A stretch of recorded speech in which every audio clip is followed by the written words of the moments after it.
Hi. So I'm gonna talk about Noah a little bit, and I haven't seen the film yet, so this is going to be mostly about expectations and whatnot.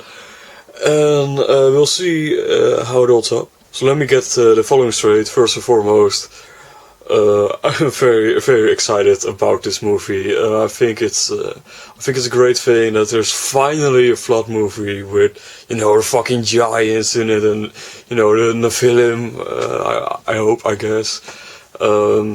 Magog is going to be in it, and I'm not sure it's going to be like in a Gog and Magog thing, but I think it's very clever because Gog and Magog, or Magog by himself, it follows the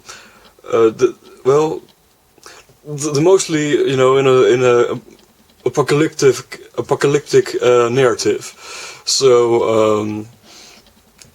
So yeah, in a movie like this, of course, where everybody except a couple of people die, I think that's a very smart move to include them in this movie. And yeah, I mean the whole point of the flood was because the children's version of what they tell you is, well, God was angry at how man, just sinned, basically. Sinned. But Adam and Eve already got the punishment for original sin, with that man got the punishment for all sin already. And it's not what the story is about. If you read the Bible, it specifically says that the sons of God procreated with the daughters of men, and basically God is angry because the God race and human race should not mix. They shouldn't create the Nephilim, and as Genesis says, there were giants in those days. So it's weird that up to now there weren't any giants in any flood movies.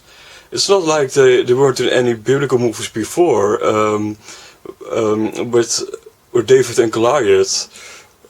People don't seem to mind, the giants. So why not in this story? It's in the Bible, so why not on film? And I'm very glad that finally,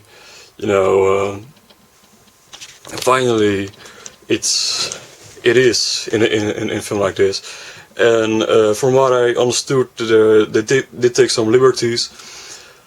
But then again, there's nothing wrong with some liberties. I mean, the Prince of Egypt took liberties. That's one of the best biblical movies out there, in my opinion.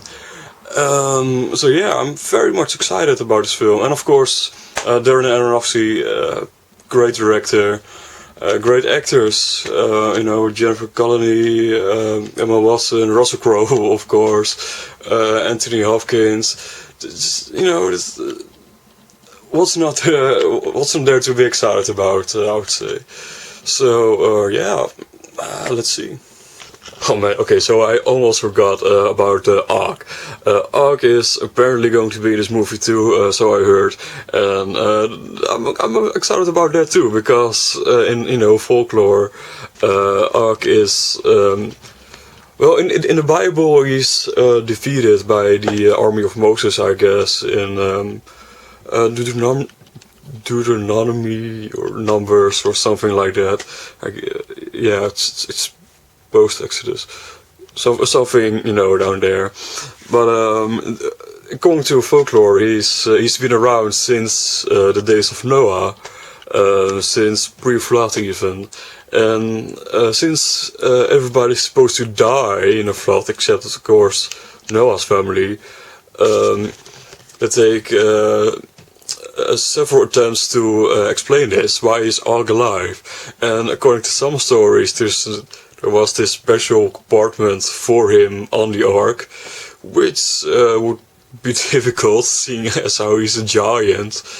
And I mean, real fucking giant, and as other stories say, he's set on top of the highest mountain, because the Bible says that the tops of the mountains were covered.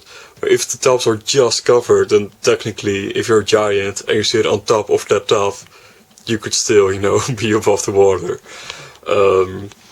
Of course, it doesn't make any scientific sense. It doesn't have to make any scientific sense. It's folklore. It's myth. It's a beautiful story. It's a cool story. It's a story that deserves to be told this way. And I think what makes this, well, I'm not gonna say what makes this movie great. I haven't seen it yet, but I think one of the things that make me so excited about this movie is that Darren Aronofsky, as far as I know, is an unbeliever, and even if he were a believer, he takes it as a myth, and that's how the story deserves to be told. That's the only way the real gravitas of the neuroscope of the story is can be genuinely be conveyed. If you don't have to worry about realistic details, because it's not going to be very realistic anyway. So I'm very excited.